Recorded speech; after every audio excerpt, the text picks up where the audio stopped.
Cincin naga 4607 hingga 4609 langgar jam malam. Jalanan di kota Binateng sunyi di bawah naungan malam, dan rumah-rumah di sekitarnya telah menutup pintunya, seolah-olah mereka takut akan hal yang tidak diketahui dalam keheningan ini. Dari waktu ke waktu, beberapa penjaga patroli berjalan dengan tenang, dan langkah kaki mereka sangat jelas dalam suasana yang sunyi. Kota tinggal para binatang saat ini sangat sunyi, seperti binatang buas yang sedang tidur yang suatu saat akan bangun dan menunjukkan kekuatannya yang menakutkan. Namun, di jalan yang sepi ini, tiba-tiba muncul beberapa sosok. Orang-orang ini jelas-jelas sedang mabuk, sempoyongan dan berbicara dengan keras saat berjalan, memecah ketenangan malam. Tuan Kui, gadis hari ini luar biasa, dan kekuatannya tidak rendah. Hanya Tuan Kui yang memenuhi syarat untuk bermain dengan gadis seperti ini. Benar, tidak masalah siapa Kakak Yu. Belum lagi bermain dengan satu gadis, tidak masalah bermain dengan 10 gadis. Aku ingat Kakak Yu bermain dengan seorang gadis dari alam Mahayana beberapa waktu lalu, dan dia hampir mati karena dipermainkan oleh Kakak Yu. Orang-orang ini semua adalah teman Kui Yu, dan mereka baru saja minum. Justru karena identitas Kui Yu, beberapa teman ini bisa berjalan-jalan dan membuat keributan sesuka hati di jalan yang sunyi ini. Saat ini, Kui Yu begitu tersanjung dengan pujian beberapa temannya. Dia menjilat bibirnya dan berkata, seorang gadis dari alam Mahayana tidak berarti apa-apa. Jika aku punya waktu, aku akan menunjukkan kepada kalian seorang gadis dari alam surgawi. Kata-kata Kui Yu langsung membuat takut beberapa temannya, yang melihat sekeliling dengan leher meringkuk. Apakah Tuan Kui sedang bercanda? Beraninya bicara tentang gadis dari alam surgawi. Apakah kehebatan seperti ini juga merupakan suatu kebanggaan? Untungnya, tidak ada pembudidaya wanita dari alam surgawi di kota binatang ini. Jika pembicaraan itu didengar, mereka semua akan mati. Siapa yang berani membuat keributan di jalanan? Saat ini, 3 penjaga patroli menemukan Kui Yu dan yang lainnya dan segera mengepung mereka. Tapi ketika mereka melihat itu adalah Kui Yu, ketiga penjaga itu terkejut. Sial, apakah kamu buta? Tidak bisakah kamu melihat siapa aku? Kui Yu tiba-tiba menjadi marah dan mengutuk dengan mata terbelalak. Tuan Kui, maafkan aku tidak tahu bahwa itu kamu. Ketiga penjaga itu segera meminta maaf. Siapa yang akan membiarkan ayahnya menjadi salah satu dari 3 jenderal binatang buas di kota binatang? Dengan status ini, tidak perlu mengikuti aturan apapun. Aturannya disesuaikan untuk orang lain, jadi untuk keluarga jenderal tidak perlu mematuhinya. Pergilah, dan cerahkan matamu mulai sekarang. Kui Yu melihat bahwa sikap ketiga penjaga itu baik-baik saja, yang membuatnya terlihat baik, jadi dia melambaikan tangannya untuk membiarkan ketiga penjaga itu pergi. Senyuman bangga muncul di wajahnya, seolah dia sedang menikmati kenikmatan yang dibawa oleh kekuatan ini. Tapi saat ketiga penjaga hendak pergi, Kui Yu melihat sesosok badan berjalan di hadapan mereka. Ketika dia mendekat, Kui Yu menemukan bahwa orang yang datang sebenarnya adalah Sentian, yang telah memukulinya di hotel. Melihat Sentian tiba-tiba muncul di jalan, Kui Yu sedikit bingung. Bukankah orang ini seharusnya ada di penjara? Pada saat ini, Sentian juga menemukan Kui Yu dan yang lainnya, dan sedikit terkejut, tapi dia tidak takut. Dia memiliki token Jenderal Sing di tangannya, jadi berjalan di jalan tidak masalah. Nak, kamu melarikan diri dari penjara dan secara terbuka melanggar jam malam dan berjalan di jalanan.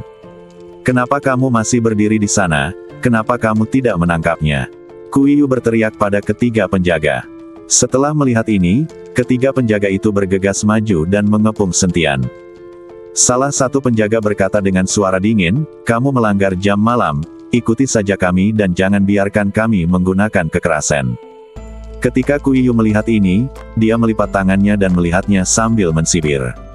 Sentian tidak memperhatikan penjaga itu, tetapi langsung mengeluarkan token Jenderal Sing. Ketika penjaga melihat token Jenderal Sing, dia tertegun dan kemudian menyingkir, maaf. Suara serak, cincin naga 4608 aku tidak peduli lagi. Orang yang bisa mendapatkan token Jenderal Sing pasti adalah tamu berpangkat tinggi di rumah jenderal. Itu bukanlah sesuatu yang bisa disinggung oleh penjaga biasa seperti mereka. Kui Yu sedikit bingung saat melihat ketiga penjaga itu tiba-tiba menyingkir dan dengan hormat meminta maaf kepada Sentian. Apa yang kamu lakukan? Kenapa kamu tidak menangkapnya? Teriak Kuiyu. Suaranya bergema di jalanan yang sunyi, terdengar sangat keras. Tuan Kui, aku benar-benar minta maaf. Dia memiliki token Jenderal Singh, dan dia adalah tamu Jenderal Singh. Oleh karena itu, dia tidak melanggar jam malam. Kami tidak bisa menangkapnya. Seorang penjaga mengikuti Kuiyu dan berkata. Ketika Kuiyu mendengar ini, dia tercengang dan menatap Sentian dengan tidak percaya.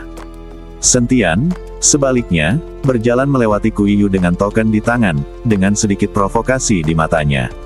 Sial, tidak heran anak ini bisa keluar dari penjara. Itu pasti karena ulah keluarga Singh. Dia secara terbuka menentang keluarga Kui kita.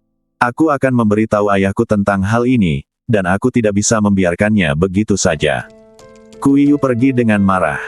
Di penginapan, Yao Mei mengikuti kakaknya yang telah dibebaskan, dan mereka berdua bertengkar. Wajah Yao Mei memerah karena marah dan dia hampir menangis. Saudaraku, kamu telah dibebaskan. Kenapa masih menunggu apa dilakukan Sentian? Kita seharusnya sudah meninggalkan tempat ini sejak lama. Sekarang sudah gelap, dan kita tidak bisa meninggalkan kota. Jika kamu ditangkap, aku tidak akan peduli padamu lagi. Yao Mei berteriak dengan amarah di wajahnya. Awalnya, setelah kakak Yao Mei dibebaskan, dia datang ke penginapan untuk mencari Yao Mei. Melihat kakaknya, Yao Mei sangat senang dan ingin membawa kakaknya meninggalkan kota Binateng dan pulang.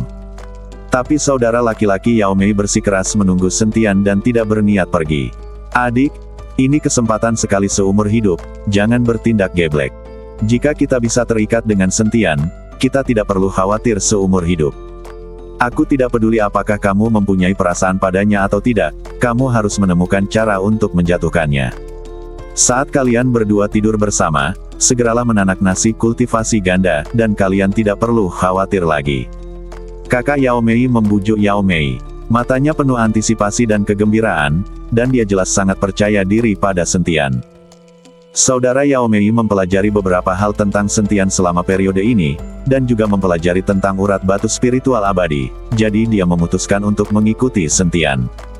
Jika urat batu abadi itu nyata, maka jika mereka mengikuti Sentian, bukankah mereka tidak perlu khawatir lagi tentang sumber daya selama sisa hidup mereka? Namun, dia juga tahu bahwa mengandalkan kekuatan dua saudara laki-laki dan perempuan, mereka tidak memenuhi syarat untuk mengikuti Sentian, dan orang lain mungkin akan meremehkan mereka. Bagaimanapun, mereka hanya menjadi beban untuk mengikuti Sentian dan tidak bisa akan banyak membantu. Jadi kakak Yao Mei berusaha sekuat tenaga untuk membiarkan adiknya tidur dengan Sentian. Selama dia tidur dengan Sentian, dia akan menjadi wanita Sentian. Tidak peduli seberapa lemah mereka, Sentian tetap tidak bisa menyingkirkan mereka. Kemudian Sentian, saudara iparnya, akan melindunginya. Saudaraku, apa yang kamu bicarakan? Apakah kamu berencana menjualku? Jadi obat apa yang diberikan Sentian kepadamu hingga membuatmu mendorongku ke dalam pelukannya sekuat tenaga? Aku ingat di awal, ketika kamu bertemu Sentian, kamu mengatakan kepadanya untuk tidak pernah memikirkanku, dan aku harus waspada terhadapnya. Yao Mei tidak mengerti apa yang dialami kakaknya beberapa hari terakhir ini, dan mengapa dia tiba-tiba mengubah sikapnya. Oh, jangan terlalu banyak berpikir. Dengarkan saja aku. Sulit bagi saudara laki-laki Yao Mei untuk menjelaskannya. Lagi pula, semakin sedikit orang yang mengetahui tentang urat batu spiritual abadi, semakin baik. Jika tersiar kabar, itu mungkin bisa mengancam nyawa. Aku tidak akan mendengarkanku. Lagi pula, aku akan berangkat besok pagi. Kamu mau pergi atau tidak, itu terserah padamu. Jika kamu ditangkap, aku tidak akan pernah peduli padamu lagi. Yao Mei berbaring di tempat tidur dengan marah dan mengabaikan kakaknya. Suara serak. Cincin naga 4609 fantasi. Kakak Yao Mei menghela nafas dan hanya bisa duduk di samping. Adik perempuannya ini terlalu keras kepala. Dia harus menemukan cara untuk membuatnya mengetahuinya.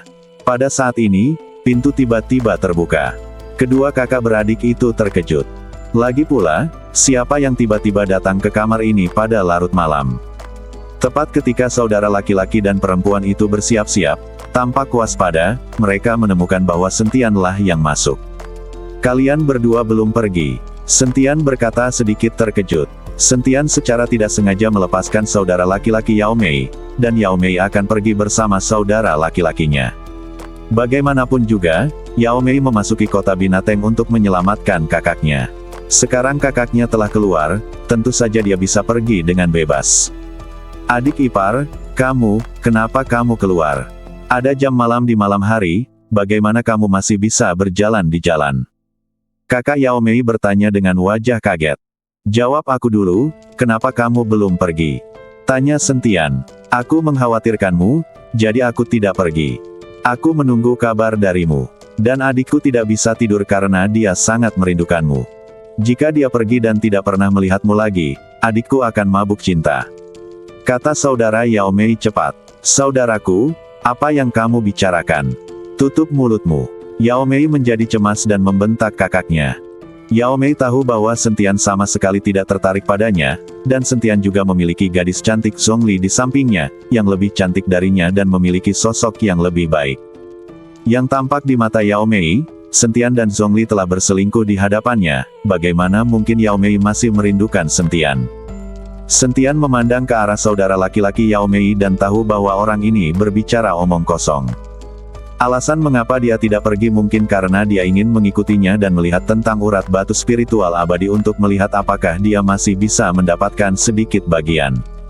Namun, Sentian tidak menunjukkannya, tapi tersenyum tipis dan berkata, karena kamu sangat merindukanku, ayo tidur saja, kebetulan aku juga mengantuk.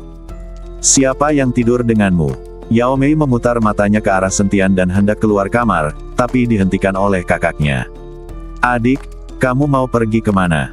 Kamu harus tidur di sini pada malam hari. Kamu tidak boleh pergi kemana-mana. Setelah kakak laki-laki Yao Mei menghentikan Yao Mei, dia segera menatap Sentian dengan senyuman di wajahnya. Adik ipar, aku akan menjaga pintu untukmu. Jangan khawatir, aku tidak akan mendengar apapun. Setelah mengatakan itu, kakak laki-laki Yao Mei mendekat ke telinga Sentian dan berkata, adik ipar, adikku agak keras kepala, jadi kamu harus bersabar. Wanita memang seperti ini. Mereka berjuang keras pada awalnya, tapi mereka akan menjadi jujur. Ketika kamu mendapatkannya, Sentian memandang saudara laki-laki Yao Mei dengan kaget. Dia sekarang dapat menyimpulkan bahwa orang ini benar-benar mesum, dan dia jelas tidak dipenjara secara tidak adil. Kakak, meskipun perkataan saudara laki-laki Yao Mei sangat pelan, Yao Mei benar-benar mendengarnya. Saat ini, Yao Mei sangat marah hingga dia hampir menyerang kakaknya. Ketika saudara laki-laki Yao Mei melihat ini, dia segera berlari keluar dan menutup pintu. Yao Mei memandang Sentian dan berkata dengan dingin, aku sangat berterima kasih kepadamu karena membantuku menyelamatkan saudara laki-lakiku. Tetapi jika kamu menggunakan kekerasan terhadapku, aku lebih baik mati daripada menyerah. Jangan khawatir, aku bukan orang seperti itu. Setelah Sentian selesai berbicara, dia langsung berbaring di tempat tidur. Yao Mei memandang Sentian yang terbaring di tempat tidur dan merasa campur aduk sejenak. Faktanya, dia hanya mengatakan itu. Jika Sentian benar-benar menggunakan kekerasan padanya, Yao Mei tidak akan melawan. Karena jauh di lubuk hatinya, dia berharap Sentian akan melakukan sesuatu padanya. Namun siapa sangka Sentian tidak mengerti sama sekali dan langsung pergi tidur, yang membuat Yao Mei sangat malu. Tepat ketika Yao Mei sedang berjuang di dalam hatinya, Sentian sudah memanggil Zhongli dan mulai bermesraan dengannya. Dan Yao Mei hanya bisa menatap kosong, dengan perasaan campur aduk di hatinya. Dan saudara laki-laki Yao Mei yang berada di luar pintu sangat gembira saat mendengar apa yang terjadi di dalam ruangan. Adikku punya keahlian. Tampaknya pria kaya ini ada di sisinya. Aku tidak perlu mengkhawatirkannya lagi. Kakak Yao Mei sedang meringkuk di luar pintu, sudah berfantasi tentang hal itu. Bersambung.